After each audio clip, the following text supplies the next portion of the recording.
Anthony Bonello, ex uffiċjaloli fih dan l-Enemalta, inħeles minn kull akkuża ta' miżappropriazzjoni u frodi.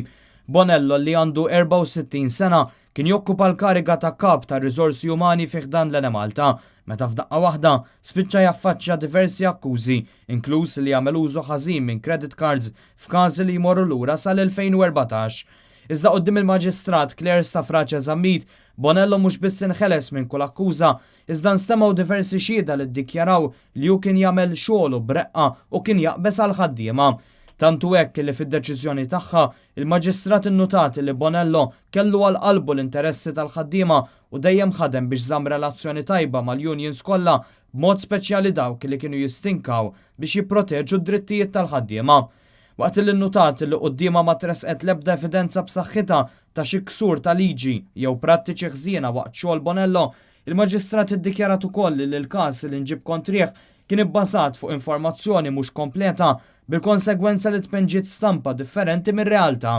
Waqt li ċ-Chairman Frederick Azzopardi semma kif Bonello kellu għad-dispożizzjoni tiegħu allowance ta' €500 kif ukoll viża biex ikopri spejjeż relatati ma' xogħlu, il-Kap Eżekuttiv tad-Dipartiment tal-Finanzi tal-Enemalta iddikjara li qatt ma kien hemm xi problema jew ġie rrappurtat xi abbuż fl-ispejjeż ta' Bonello. Il-qorti nnutat ukoll kif Bonello rrisponda għal kull mistoqsija li saritlu u ta' spjegazzjoni valida għal kull spiża li għamel, waqt li għal kontrarju il-pulizija saħansitra naqsu milli jinterrogaw lil kull min kien involut.